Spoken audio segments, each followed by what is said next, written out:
Right, so the section B of the 2025 Civic Education, GCE.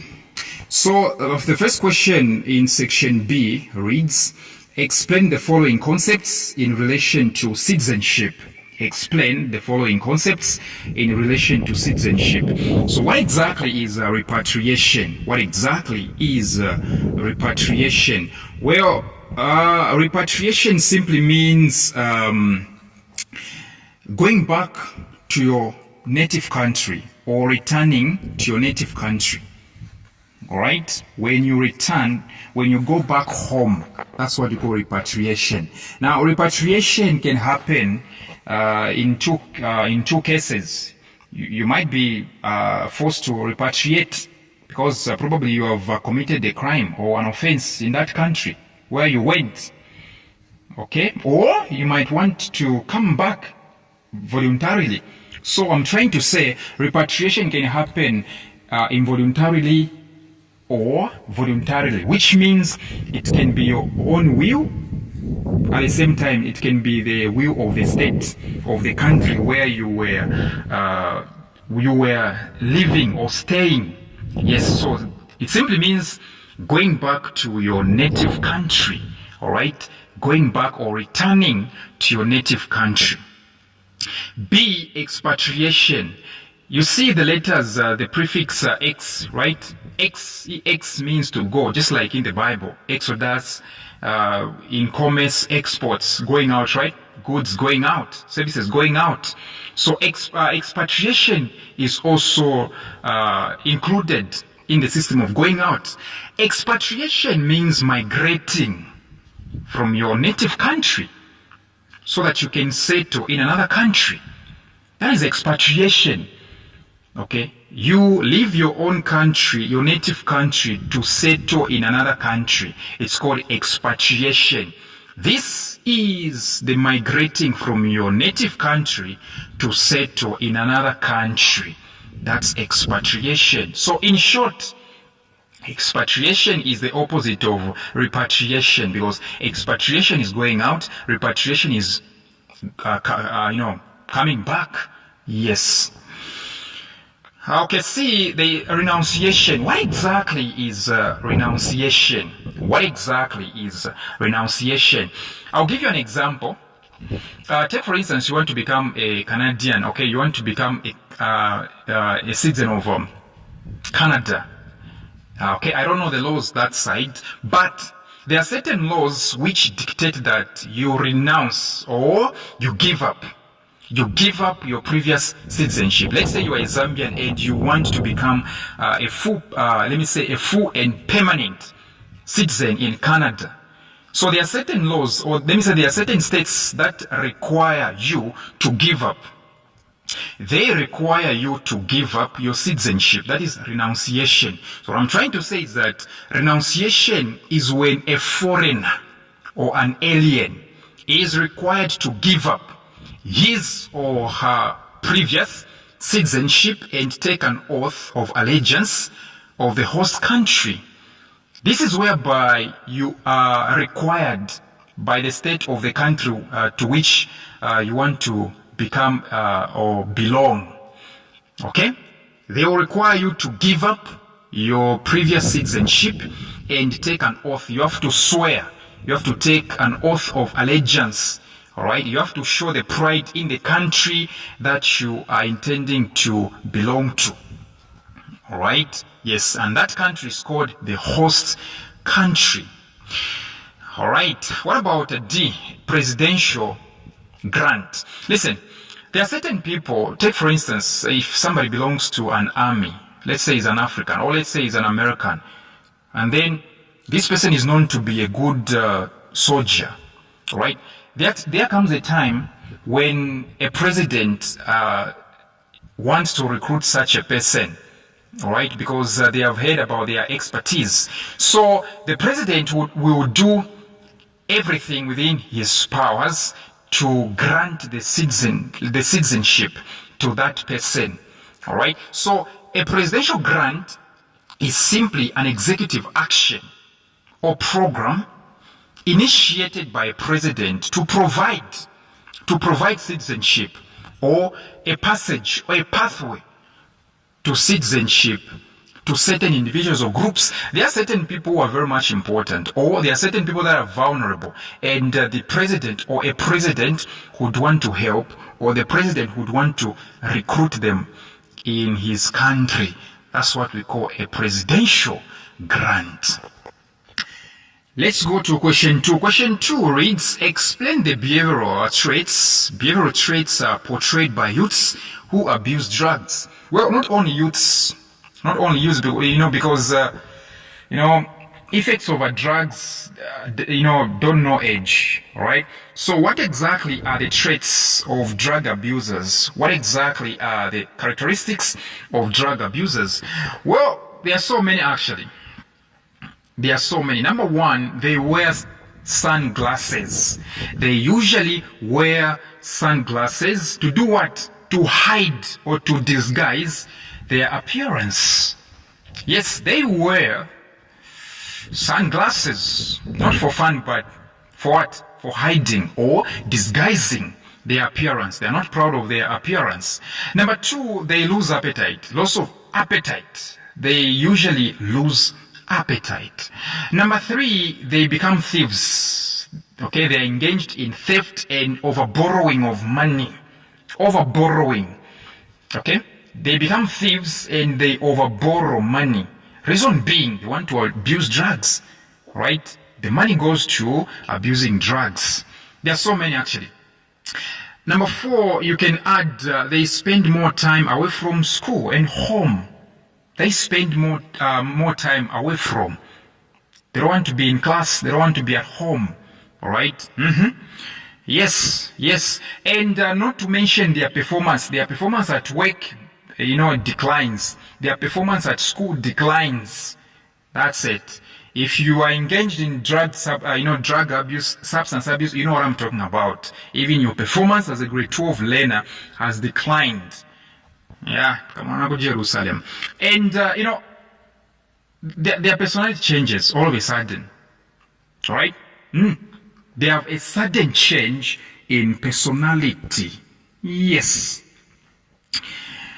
Okay, I think there are a lot. I've mentioned a lot. What else? You can also add, heavy use of perfumes. They heavily use perfumes. To do what? To disguise their smell of substance. To disguise the smell of what? Of the substances they abuse.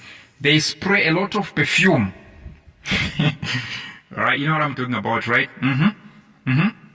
Okay. And they possess a lot of stuff like straws, pill boxes, needles, glass bottles. Yes, these are some of the traits of people that abuse substances. Question 3, explain the concept conflict resolution. What exactly is conflict resolution? When and I mean, how is it done? What is conflict resolution? Well, this is simply the settling down or the settlement or avoidance of disputes between groups or individuals, okay, using solutions that avoid violence and attempt to do what? To reunite and reharmonize the people in conflict. This is simply the settlement or avoidance of disputes between individuals or groups using solutions that avoid or prevent violence and attempt to reunite and reharmonize the people in conflict. Yes. Question B, 3B, list 2 methods of promoting peace. How exactly do you promote peace in an environment? Number 1, reciprocate. Have what we call reciprocity. What exactly does this mean? This simply means to say you and your neighbors are exchanging gifts. Okay? You are used to exchanging gifts. Okay, your neighbor gives you mini meal, the next day you give your neighbor cooking oil. Alright? Alright? Even in church. Alright? So reciprocity is very important when it comes to promoting peace. Alright? You give gifts to your neighbor, they also give you gifts. Are you telling me that you're going to have a conflict? No. It's love already, right? Next one, you can also add mutual aid, especially between countries. Mutual aid. Mutual aid simply means you offer help to somebody. They also offer help to you another time when you need it, especially countries. This is simply creating of peace, involving what? Exchanging help or assistance, right? Tanzania begs for copper, you give it. Okay? At some point, you also beg for cotton, Tanzania gives you. You are creating what we call mutual aid. By doing that, you can never have any conflict. The next thing you can add, friendship. Okay? Friendship. Making friendship with somebody, okay? Becoming friends with someone, all right, is a guarantee, is an automatic guarantee that you people will never have a conflict if your friendship is real. So friendship is another way of promoting peace. C. Explain why conflicts involving values are usually difficult to resolve. All right, let me explain what's happening here. They want you to tell them why is it so difficult to resolve a conflict where values are involved. All right, let's say you are a Christian and you know there is a Hindu in your neighborhood. You realize that your values and the values of that Hindu are different. They're different, right? There are certain things that you consider demonic, especially Christians. There are certain things Christians are considered demonic in Hinduism, right? In Hinduism, okay. In Hinduism, there are certain things that Christians consider to be demonic, and even Christians, all right. There are certain, Hindus. There are certain things they consider to be wrong, unethical in Christianity. So now imagine these two people, these two different people, all right, engage in a conflict. They believe in something else. Each one of them believes in something else. So what exactly do you think? Do you think that conflict will be easy to settle down? No. Okay, a church, a mosque, where do they go to pray, these guys? They pray at home, Hindus. A temple, a temple, right? A temple, all right, is very important when it comes to shaping the lifestyle of a community. All right. Yes. So it's very difficult to settle down such because because of what moral or ethical implications.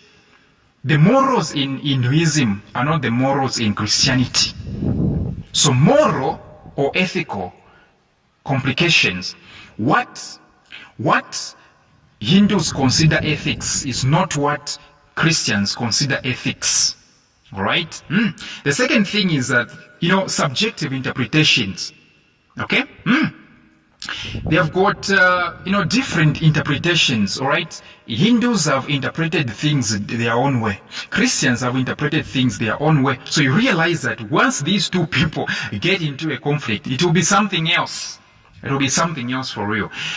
The third one you can add, there is a deep emotional investment. A Christian has deeply, invested in his beliefs, with emotions. Okay, take for instance, all right? I believe in Jesus like crazy, all right? Even if I sin, I'll be like, but Jesus is just the Lord. There are no two ways about that. Yes, all right? I believe in Jesus like crazy, all right? Okay, I know I sin, but, all right, I believe in him like crazy. Or like, there is no any other God but Jesus himself. Okay, now do you think a Hindu who doesn't believe in Jesus, all right? Do you think a Hindu who doesn't believe in Jesus can come to me and actually control me and I agree? No. The same applies to a Hindu. All right, they believe in there is Krishna, there is what. Do you think a Hindu can allow me to control her or him? No. Especially in a conflict, no. Do you think I can teach a Hindu to say, no, here you went wrong? Okay, no. All right. So values when it comes to values and conflicts, it's very difficult to handle. So deep emotional investment, a Christian has got deep emotional investment in Christianity. A Hindu has got a deep emotional investment in what? In Hinduism. So it's very difficult to handle their conflicts. What exactly do you do? Come from our substitutions. They are cheap and reliable.